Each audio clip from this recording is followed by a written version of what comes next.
할렐루야. 오늘은 주현절 첫 번째 주일입니다. 예수님께서 세례를 받으시고 공생의 사역을 시작하신 3년간의 공생의 기간을 기념하고 기억하고, 또 우리가 함께 어떻게 하나님의 일을 마음을 다하여 감당할 것인지에 대해서 묵상하는 그런 특별한 절기가 되겠습니다. 이 주현절 첫 번째 주일, 또 신년 들어서 두 번째 주일인데 굉장히 날씨가 춥습니다. 오늘 아침에 보니까 이쪽 지역의 기온이 영하 20도가 넘게 내려갔던데요. 추위에도 건강 조심하시고, 또 온라인으로 예배를 드리지만 여러분의 영혼까지 그냥 몸살을 앓는 고통을 겪지 마시고 하나님을 향해서 감사한 마음으로 주님의 따뜻한 손길에 그 거룩한 터치를 경험하는 은혜로운 성도들이 되시기를 간절히 바랍니다.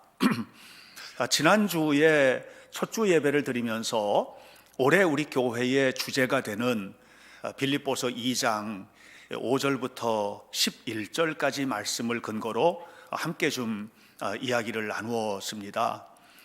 오늘은 이 빌립보서 2장에 있는 말씀과 그리고 이것과 더불어서 우리가 함께 묵상해야 될 베드로후서 1장 1절부터 7절까지에 있는 내용을 가지고 우리 성도들이 풍성한 축복의 삶을 살기 위하여 어떻게 우리의 영혼을 새롭게 해야 될지에 대한 이야기들을 나누려고 합니다. 베드로후서 1장 3절 말씀을 보면 정말 소중한 얘기가 나와 있는데, 우리 그리스도인들이 이 땅을 살아가는 동안에 우리가 누려야 될 것, 우리가 받아야 할 것은 이미 다 받은 사람이라는 이야기를 합니다. 하나님께서, 예수님께서, 성령님께서 그의 신기한 능력으로 생명과 경건에 속한 모든 것을 우리에게 주셨다고 이렇게 성경은 이야기를 합니다. 우리가 생명과 경건에 속한, 이것은 영적인 부분도 우리가 해당이 되지만 우리가 살아가는 육신적인 부분들, 또 인간관계의 부분들, 또 삶의 경제적인 부분들, 우리의 건강에 관한 부분들, 이 모든 것들이 완전히 통합되어 있는 이런 말씀으로 저는 이해를 합니다. 그러니까 우리가 살아가는 데 필요한, 우리가 영적으로 하나님 앞에 애를 쓰고 악한 마귀와의 영적 전쟁을 치르는 데 필요한, 또 우리가 우리의 자녀들을 교육하고 우리의 일상에서 삶을 살아가는 데 필요한 그 모든 것들을 그의 신기한 능력대로 주셨다. 이게 우리가 잘 이해하지 못하는 부분들도 있을 수 있지만 하나님께서 우리에게 주시는 것들은 이해가 가능하고 과학적으로 분석이 가능한 게 아니에요. 너무 신기하게 하나님께서 우리에게 베풀어 주시는 능력 안에서 이 모든 것들을 다 주셨다고 하는 것입니다. 그런데 1장 5절을 보면 매우 특이한 얘기를 다시 사도 베드로는 우리에게 하고 있습니다. 이렇게 말합니다. 그러므로 너희가 더욱 힘써. 그러니까 하나님께서 우리에게 그 신기한 능력으로 모든 것을 주셨는데, 그럼 더 이상 이제 힘쓸 게 없거든요. 사실 힘쓸 게 없고 그냥 누리면 되거든요. 그런데 1장 5절은 베드로가 우리에게 그러니까 다 주었으니까, 그러니까 너희가 더욱 힘써, 이렇게 이야기를 하고 있습니다. 그러므로 너희가 더욱 힘써, 우리가 힘써야 될 것이 무엇이지? 어떻게 힘을 쓰라는 얘기인가? 이런 부분들을 우리가 오늘 함께 나누어 보려고 합니다. 제가 최근에 읽었던 책 가운데서 미국의 역사학자, 역사 철학자인 다니엘 부어스틴이라는 사람이 있는데, 이 다니엘 부어스틴이라는 사람이 쓴 책이 있습니다. 이미지와 환상이라는 책입니다. 오늘 우리가 우리 사회에서 누리고 있는 여러 가지 것들을 이제 역사학자 입장에서 또 철학적인 입장에서 이해를 하고 해석을 하는 그런 책인데, 그 안에 이제 여행에 관한 이야기를 합니다. 한 챕터를 아주 길게 여행에 관한 이야기를 하면서 이 사람이 여행이 옛날 사람들이 하는 여행하고 오늘날 우리가 하는 여행하고 여행이 완전히 다르다는 얘기를 합니다. 그러면서 여행에 관한 영어 단어인 travel이라는 단어하고 투어라는 단어하고 이 두 단어를 나누어서 분석을 해요. 과거에는, 옛날에는 트래블 개념의 여행을 하였다는 것입니다. 이 트래블이라는 말은 라틴어인 트레베일, 이 트라베일, 트레베일이라고 이렇게 발음할 수 있는데, 여기서 기인을 했는데, 이 트라베일은 트레베큐움이라고 하는 고대 로마의 형틀, 고문하는 고문기구에서 유래된 말이라는 거예요. 이 고문기구가 어떻게 생겼는지 제가 찾아봤는데, 기둥을 하나 이렇게 박아놓고요, 이 X자 모양의 이 기둥을 양쪽으로 해놓고 여기에다가 다리를 벌리고 팔을 벌려서 묶어놓고 그리고 고문을 하는 그런 기구인데요. 이 고문 기구인 세 개의 기둥을 가진 고문 기구인 트라베키움에서 트래블이 유래가 됐다는 거예요. 그 여행이 뭐냐? 고통스러운 거라는 거죠. 여행이 뭐냐? 힘든 일이라는 거예요. 고뇌스러운 일, 생각을 많이 해야 하는 일, 그리고 어디를 가야 하고 무엇을 봐야 하고 무엇을 느껴야 할지에 대한 것들을 끊임없이 고민하면서 행해야 하는 것이 여행이라는 것입니다. 다시 말하면 여행은 즐기기 위한 게 아니라는 거예요. 즐기기 위한 게 아니라 고통스러운 과정을 거쳐서 삶의 의미를 발견하고 내가 살아가야 할 길을 깨닫는, 이것이 이제 여행이라는 것입니다. 이런 여행이 어떤 게 있을까 생각해 보니까, 옛날 사람들은 우리처럼 무슨 걸핏하면 우리 여행 갈까? 이렇게 했던 적이 없잖아요. 그러니까 여행은 항상 의미 있는 일을 했어요. 김정호가 조선 팔도를 여행을 했거든요. 조선 팔도를 여행을 하면서 그 고뇌와 고민과 고통, 백두산을 여러 차례 등산 하나 있습니까? 집신 신고 다녔을 거 아니에요. 그러면서 만들어낸 것이 대동여지도거든요. 대동여지도는 서울대학교 박물관에 가면 거기에 대동여지도 지인본이 걸려 있습니다. 한번 가보시면 좋을 것 같아요. 이게 여행이라는 게 그런 거라는 거예요. 우리가 알고 있는 종의기원, 이것은 이제 찰스 다윈이 진화론을 근거로 하기 위하여 이제 만든 것이고, 여기서부터 이제 진화론자들의 굉장히 많은 학설들이 나오고 이렇게 했는데, 근데 이 찰스 다윈이 이 진화론을 근거가 되는 종의 기원을 쓸 때 이 사람이 비글호라는 군함을 타고 4년 10개월 동안 거기에 함께 타고 다니면서 봤고요. 특별히 갈라파고스라는 섬에 갔을 때 너무 신기한 동물과 이런 것들을 보면서 이 진화에 대한 머리가 열렸다, 이렇게 얘기합니다. 다시 말하면 4년 10개월의 이 여행이 그에게 종의 기원이라는 책을 쓰게 만든 거예요. 그러니까 과거에는 모두가 다 어떤 여행을 했느냐 하면 그냥 놀러 가는 여행, 즐기기 위한 여행, 나 중심에 어떤 이런 게 아니라 그 여행을 통해서 뭔가 소중한 것을 깨닫고 삶의 깊은 내면을 깨닫고, 그렇게 하면서 나는 무엇을 위해서 살아야 하는가, 나는 어디로 가야 하는가, 나의 인생은 도대체 무엇인가, 이런 것들을 여행을 통해서 이제 깊이 깨닫게 되었다는 거예요. 그런데 투어는 다르다는 겁니다. 투어는 라틴어의 토르누스라고 하는 말에서 유래가 됐는데, 토르누스는 이 원형, 원을 그리는 컴퍼스 있죠? 이렇게 원을 그리는 도구, 여기에서 이제 유래된 말이에요. 원을 그리다라는 뜻인데, 이 투어는 뭐냐면 집에서 그냥 내가 즐거운 거, 내가 보고 싶은 거, 누리고 싶은 거, 이걸 보고 돌아서 다시 집으로 돌아오는 거. 그러니까 여기에는 투어를 목적으로 하는 여행은 힘든 거, 싫은 겁니다. 그냥 즐겁게 여행하고 맛있는 거 먹고 가서 행복하게 즐기고 그리고 돌아오면 되는 거예요. 거기서 무슨 삶의 의미 이런 거 안 깨달아도 괜찮아요. 나 이거 봤어, 나 이거 봤어, 이런 거 즐기고 와 하고, 거기 갔더니 먹을 게 진짜 많더라. 그 태국의 어느 골목에 가면 거기는 먹을 게 지천이야, 그게 먹자골목이래. 이 정도로 이제 여행을 하는 것이죠. 그래서 이 투어의 여행을 하는 투어리스트들은 철저하게 자기중심적이고, 그리고 의미를 찾기보다는 어떻게 하면 편안하게 즐겁게 여행할 수 있을지에 대한 것이 훨씬 더 이제 관심이 있는 것입니다.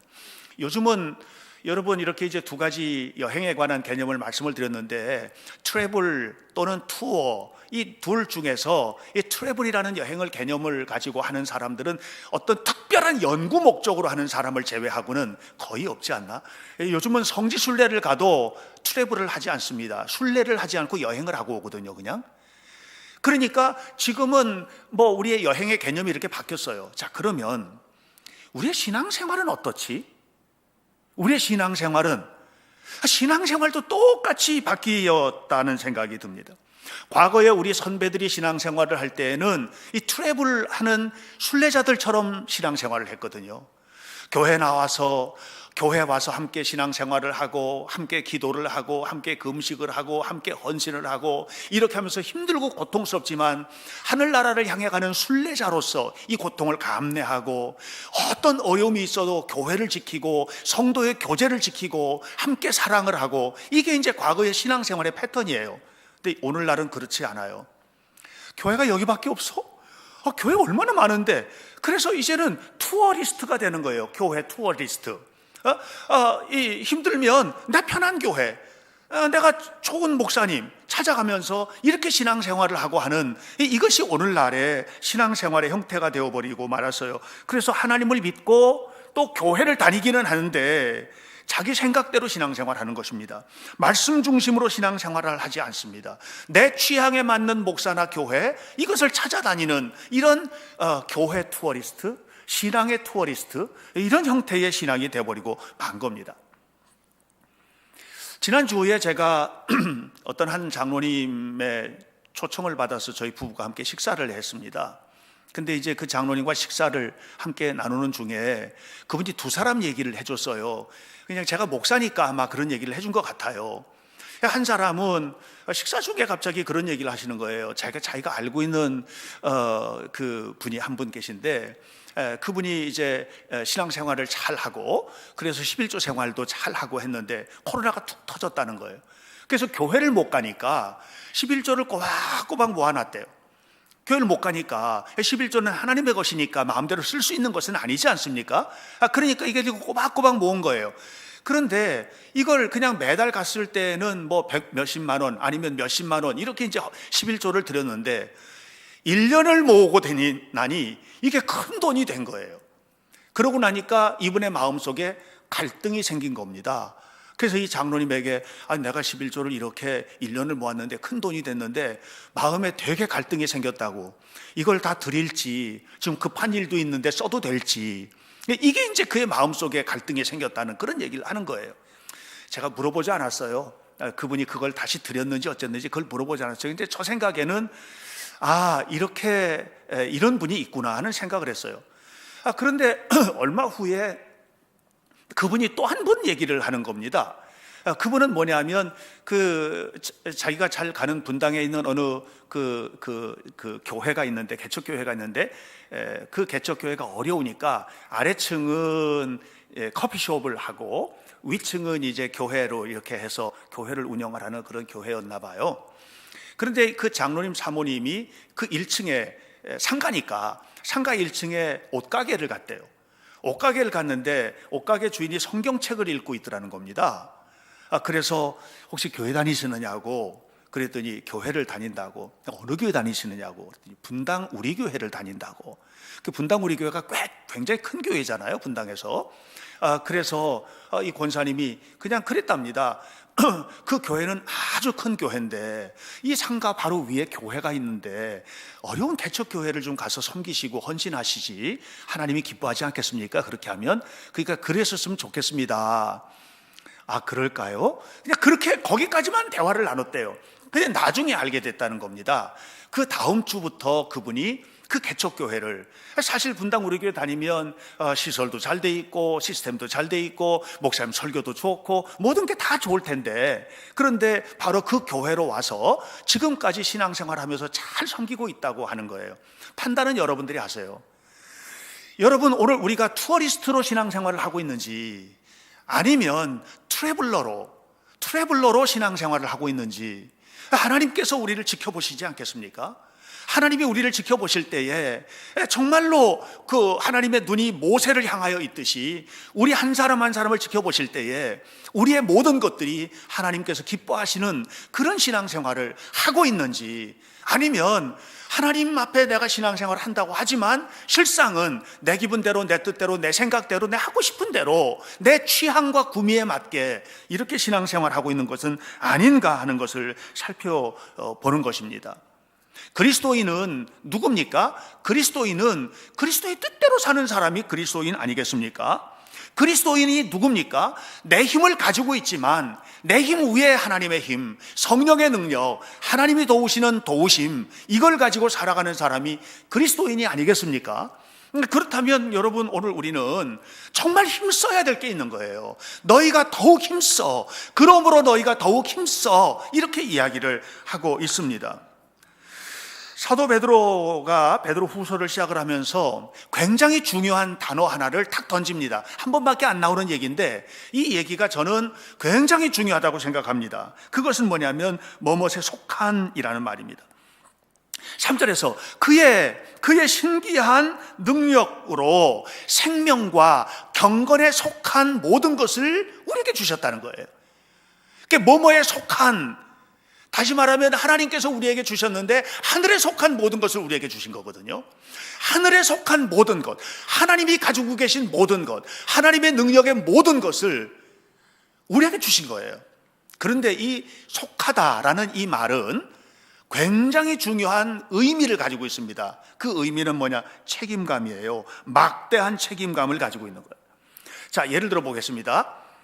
자, 우리 가운데 누가 집을 지으려고 합니다. 그래서 장만을 한 겁니다. 땅도 장만을 하고 또 집을 지으려다 보니까 뭐 돈도 있어야 되잖아요. 그래서 자금도 장만을 하고 또 뭐 건축업자 연결을 다 하고 뭐 이런저런 여러 가지 것들, 뭐 철근도 준비하고 다 준비를 했다 합시다. 그렇게 해서 준비가 다 돼 있으면 뭐냐면 그러니까 집을 건축하기 위한 준비가 된 겁니다. 다시 말하면 집 건축에 속한 모든 것이 준비된 겁니다. 하나님은 우리에게 하늘에 속한 모든 것을 주신 거예요. 다 준비가 된 거예요. 자, 그러면 이분이 지금부터 해야 될 일이 뭐냐? 힘써서 해야 될 일이 있는 거예요. 뭘 하죠? 집을 져야 되는 거예요. 모든 것들이 준비되었으니까 이제 힘써서 해야 될 일이 있는데 그것은 집을 짓는 겁니다. 집을 짓는 일에 최선을 다해야 되는데 그걸 안 하고 게으르면, 준비는 다 됐잖아요. 재료가 다 있잖아요. 건축에 대한 재료가 다 있잖아요. 그런데 차일피일 미루면 나무는 썩을 것이고 철근은 녹이 쓸 것이고 마당에는 잡초가 무성하게 될 것이고 결국은 모든 것이 준비되어서 누릴 준비가 되어 있는데 내가 게을러서 힘써서 감당하지 않은 그 결과로 모든 것이 다 무너져 버리고 마는 것이거든요. 다니엘서 3장을 보면 다니엘의 세 친구 얘기가 나오지 않습니까? 이들에게 하나님은 하늘에 속한 모든 걸 준 겁니다. 생명과 경건에 속한 모든 것을 준 겁니다. 다니엘서 6장에 보면 다니엘의 얘기가 나오지 않습니까? 다니엘의 얘기, 그 다니엘에게 하나님께서 모든 귀한 것을 다 주신 것이거든요. 근데 다니엘서 3장에서 이 세 친구, 다니엘의 세 친구가 이 모든 것을 가지고 불못불에 던져질 것을 알면서도 끝까지 견뎌낸 겁니다. 힘써 믿음을 지킨 거죠.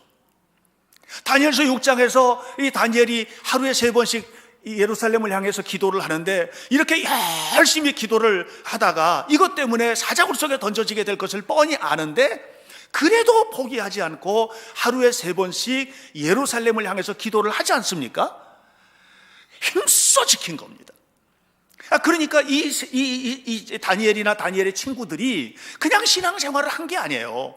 그냥 오늘로 말하면 그냥 교회만 다니는 게 아니에요.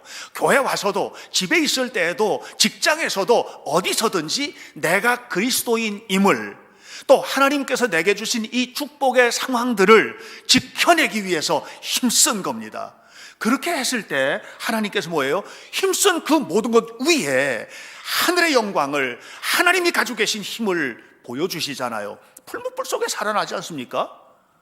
사자의 입을 막아버리지 않습니까? 이것은 다니엘의 능력에 속한 게 아닙니다. 다니엘의 친구들의 능력에 속한 게 아닙니다.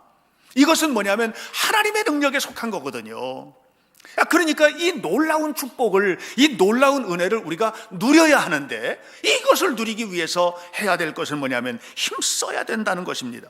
성경에 나오는 위대한 인물들, 또 역사적으로 역사 속에 발자취를 남겼던 훌륭한 신앙의 사람들, 또 지금 오늘 21세기를 살고 있는, 우리가 살고 있는 이 시대에 2021년 오늘날에도 우리 주변에는 정말 뛰어난 향기로운 신앙의 사람들이 있는데, 한 가지 특징이 있어요. 그건 뭐냐면 그들은 생명과 경건에 속한 모든 것을 받은 사람들이고요, 여기서 끝난 게 아니에요. 이것을 지켜내기 위하여 힘쓴 겁니다.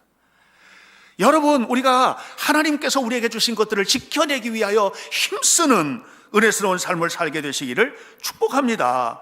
그러면서 5절부터 7절에서 사도 베드로는 우리가 힘써야 될 것이 무엇인지, 그러므로 너희가 힘써 믿음의 덕을, 덕의 지식을, 지식의 절제를, 절제의 인내를, 인내의 경건을, 경건의 형제 우애를, 형제 우애의 사랑을 더하라. 다시 말하면 하나님께서 우리에게 모든 것을 주셨는데, 이것을 지켜내기 위하여 힘써야 될 것은 믿음으로부터 시작해서 사랑까지 나오는 이 8가지 아름다운 조건들, 이것이 뭐 하는 것이냐 하면 하나님이 내게 주신 축복을 지켜내는 능력이고, 이것들을 지켜낼 때에 하나님께서 내 삶 속에 우리가 상상하는 것보다 더 뜨거운 능력으로, 내가 가지고 있는 능력 이상의 것을 베풀어 주셔서 풀무불에서 건지시고 사자의 입에서 건지시고 홍해를 가르시고 여리고를 무너뜨리시고 죽을 병에서 살아나는 은혜로운 축복을 누리게 될 줄로 믿습니다. 저는 이 말씀을 묵상을 하다가 삼손을 생각하게 됐어요. 삼손을 생각하게 됐어요. 삼손이, 여러분은 삼손 그러면 어떤 이미지가 떠오르십니까? 머릿속에 이제 삼손 그러면 떠오르는 이미지가 있을 거 아니에요. 어떤 사람일 것이라는. 보통 삼손 그러면 체격이 크고, 그죠? 체격이 크고 근육질이 단단한 뭐 이런 사람을 떠올릴 것입니다. 저도 그렇게 생각을 했습니다. 그런데 삼손을 이제 성경을 계속 묵상을 이렇게 하는 중에 그게 아닐 것이라는 생각을 제가 하게 됐어요. 왜냐하면 이렇게 체격이 좋고 근육질을 가지고 있고 뭐 싸움을 잘하고 대단한 능력을 가지고 있고 그러면 블레셋 사람들이 그 힘의 근거가 무엇인지 안 궁금했을 것 같아요. 왜? 탁 보면 아니까. 저 정도면 저 힘이 나오지, 저런 사람은 못 건드려, 그런 게 있잖아요. 왜? 그러니까, 그런데 블레셋 사람들은 삼손을 볼 때 저 힘의 근거가 어디야? 저 힘이 어디서 나온 거야? 쟤는 우리랑 똑같이 생긴 사람이고 별로 대단하게 뭐 특별하게 한 것도 없는데 도대체 저 힘이 어디서 나올까? 이렇게 궁금했지 않습니까? 그래서 저는 결정을 내렸습니다. 삼손은 우리랑 비슷한 체격에 우리랑 비슷한 사람이었을 것이다. 결국 중요한 것은 뭐냐면 그가 가진 힘의 근원은 체격이 아니라는 거예요. 그가 대단한 능력을 행했던 것은 그가 가지고 있었던 이 근육질의 몸이 아니었다는 것이에요. 그것은 하나님께서 주신 영적인 능력이었습니다. 삼손은 하나님께서 성령의 기름을 부으셨습니다. 성령의 기름을 부으시고 필요할 때마다 하나님의 영에 사로잡혀, 그렇죠? 하나님의 영에 사로잡혀서 그 영의 능력으로 사자를 찢고 나귀 턱뼈 하나를 가지고 블레셋 사람들을 때려 죽이고 그리고 집을 무너뜨리고, 이게 하나님의 영의 능력으로 이렇게 한 것 아닙니까? 그렇잖아요. 근데 문제가 있습니다. 문제가 뭐냐 하면 그가 겉으로 드러나는 이런 것들은 대단한 능력을 했는데, 여러분 삼손에 관한 성경의 기록들을 사사기 13장부터 16장까지 쭉 읽다 보면 무슨 생각이 드십니까? 이렇게 하나님의 사람이 되었으면, 이렇게 성령이 부어졌으면 이렇게 안 살 것 같은데, 그죠?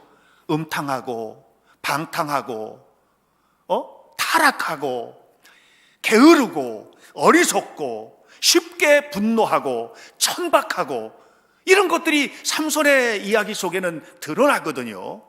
왜 이렇게 했지? 왜 이렇게 갈지? 왜 이 일을 했지? 왜 이렇게 이방 여자와 이렇게 지내지?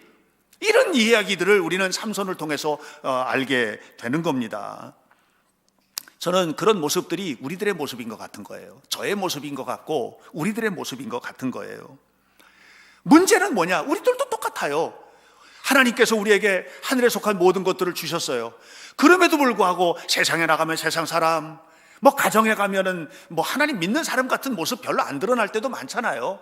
부부지간에도 자식들 가르칠 때도 화날 때 화내고, 그리고 진짜 더럽고 추악한 그런 생각들이 우리 속에 끊임없이 오르락내리락 하고, 인간관계를 가지고 살아가면서도 인간관계 속에서 그리스도인다운, 하나님의 사람다운 존경과 존중심이라든가 이런 것들이 드러나지 못하는 이런 모습을 가지고, 심지어는 주일날, 지금은 이제 비대면으로 이렇게 예배를 드리지만 교회를 나오려고 하면 오늘 내가 교회 가도 되나?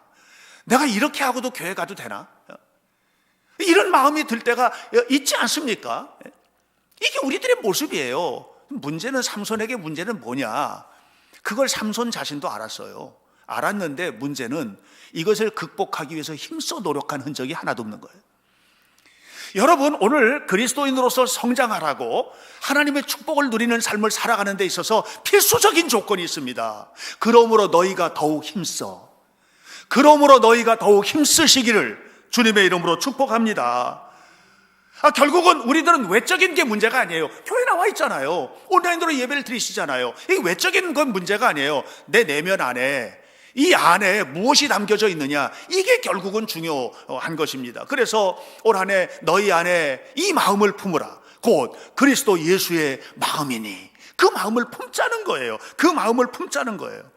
그러므로 너희가 더욱 힘써 믿음의 덕을 덕에, 지식을 지식에, 절제의 인내를, 이렇게 우리가 우리 안에 뭔가 좀, 이게 외적인 조건을 결정하라는 얘기하는 게 아니에요. 네 안에 뭐가 들었냐? 네 안에 예수님 계시냐? 네 안에 정말로 주님께서 함께하고 계시느냐? 너는 네 생각 속에 항상 주님을 바라보고 있느냐? 아니면 너 좋은 대로, 네 생각대로, 너 기쁜 대로, 네 취향대로, 내 성격이 원래 그래요, 나는 원래 이런 사람이에요, 나 건드리지 마세요, 이렇게 살아가고 있는 것은 아닌가 말입니다. 삼손은 적과 싸울 때, 어떤 문제가 일어났을 때 영웅이 되기 위하여 하나님 앞에 구했습니다. 그런데 중요한 것은 하나님의 사람으로 살기 위하여는 구하지를 못했습니다. 여러분, 죽을 만큼 고통스러울 때 여러분 생각해 보세요. 살려달라는 기도는 하는 거예요. 근데 잘 나갈 때 죽여달라는 기도는 못 하는 거죠. 하나님, 저 죽여주세요. 제 성격을, 제 삶을, 제 머리를 내 생각대로 하려고 하는 이 의지, 이 의도, 이 경향, 이것을 죽여주세요. 이런 기도는 우리는 잘 안 하는 겁니다.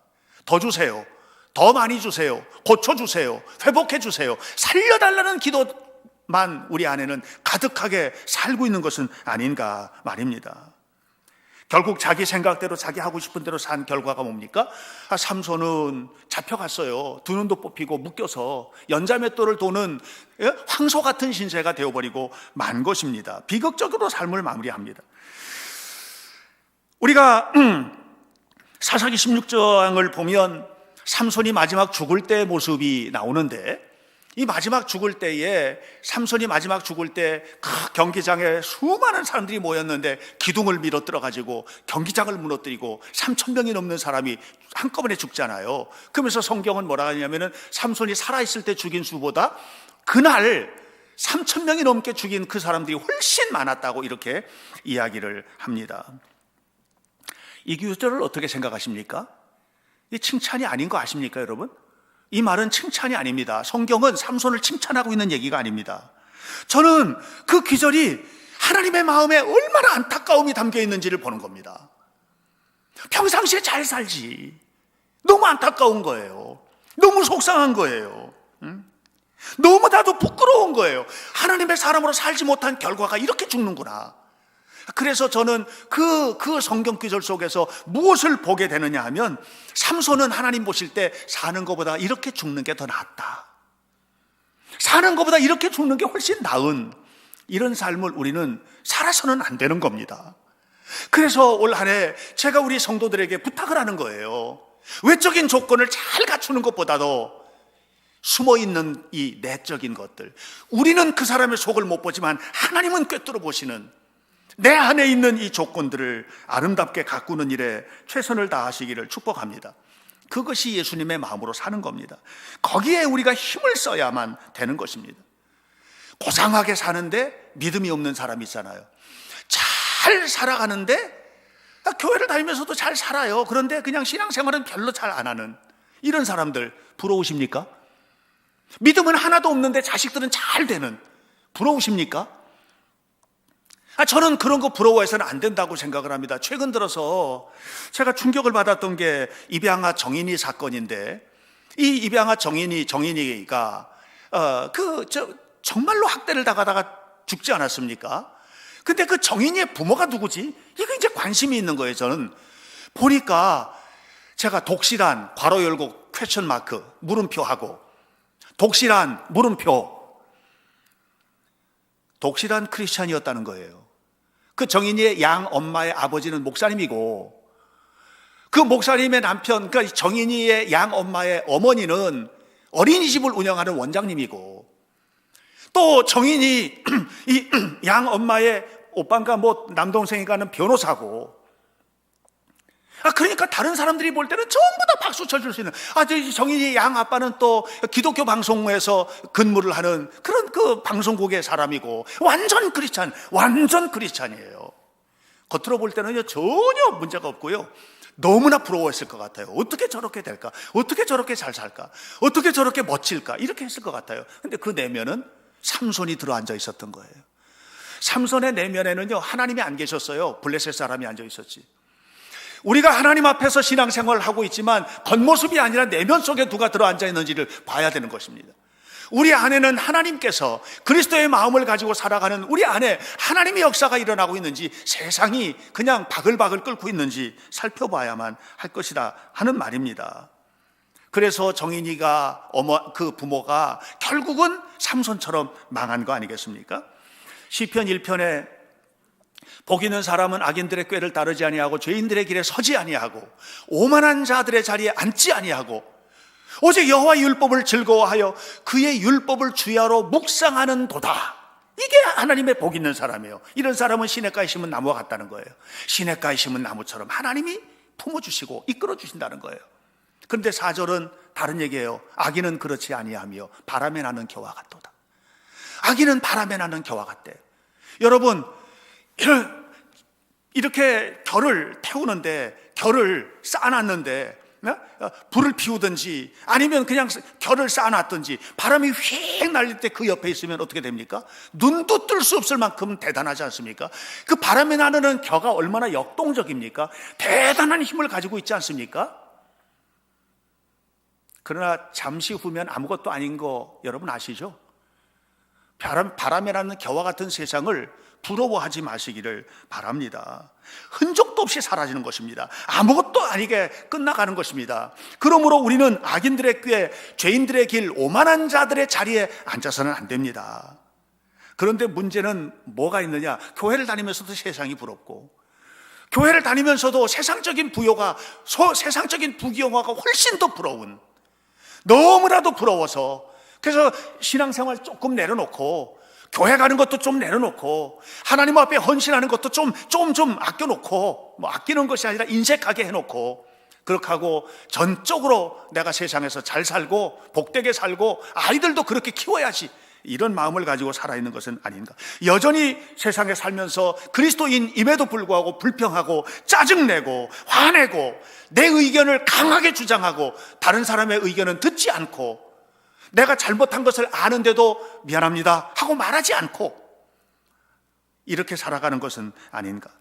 그래서 저는 여러분들에게 부탁을 하는 겁니다. 오늘 우리 안에 주님의 마음을 채우기 위하여 하나님의 도우심을 구해야만 합니다. 누가복음 11장 13절에서 예수님 말씀하셨습니다. 너희가 악할지라도 자식에게 좋은 것을 줄 줄 알거든, 하물며 너희 하늘아버지께서 하늘아버지에게 구하는 너희에게 성령을 주시지 않겠느냐. 그러니까 우리가 해야 될 일은 하나밖에 없습니다. 내 힘으로 이겨낼 수 있는 게 아니에요. 힘써, 너희가 더욱 힘써 해야 될 일은 뭐냐면, 내 믿음의 덕의 지식을, 지식의 인내를, 인내의 경건을, 경건의 지식의 절제를, 절제의 인내를, 인내의 경건을, 경건의 형제 우애를, 형제 우애의 사랑이 이루어질 수 있도록 성령님 도와주세요. 성령님 나에게 힘을 주세요. 세상 사람들하고는 다르게 살게 해주세요. 그래서 세상 사람들 살아가는 그 길과는 다른 길 걷게 하시고 그들이 부러워하는 복된 삶을 살아갈 수 있도록 도와주세요. 이렇게 하나님 앞에 살아가야만 할 줄로 믿습니다. 그러면 올 한 해 하나님 살아계신데요, 하나님 살아계시잖아요. 하나님이 역사하십니다. 그 주님께서 우리 성도들을 지켜주시고 복을 주시고 그 풀무불 속에서도 건져주신 하나님이, 사자의 이빨에서도 건져주신 하나님이, 홍해도 갈라주신 하나님이, 모든 더러운 질병에서도 고쳐주신 하나님이 살아계시니까 세워주시고 이끌어주실 줄로 믿습니다. 우리 모든 성도들의 한 해가 하나님의 마음, 거룩한 마음으로 이 마음을 가득 채워서 그리스도 예수의 마음을 품고 살아가는 아름다운 한 해가 되시기를 간절히 축복합니다. 기도하겠습니다. 우리 주님의 은혜를 감사합니다. 주님께서 항상 함께 해주시고 역사하여 주셔서 거룩한 주님의 뜻, 놀라운 하나님의 사랑 안에 살아가는 저희들이 되도록 인도해 주시기를 원합니다. 세상은 내가 할 수 있는 일이 굉장히 많은 것 같은데 알고 보면 할 수 없는 일이 훨씬 더 많아서 그래서 좌절하고 낙심하고 실패할 때가 많습니다. 하나님, 우리가 구하는 것 위에 더욱 허락하여 주옵소서. 이를 위하여 하나님 앞에 구하고 더욱 구하게 도와주시되 무엇보다도 성령을 구하고 성령님께서 도와주시는 은혜로운 삶을 살아갈 수 있도록 인도해 주옵소서. 우리의 내적인 삶의 환경들과 우리의 내면을 아름답고 복된 모습으로 세워주셔서 하나님의 뜻이 이루어지게 하옵소서. 2021년 한 해가 승리하고 복받는 아름다운 한 해가 되도록 모든 성도들의 삶을 지켜주시길 원하며 예수님 이름으로 기도하옵나이다. 아멘.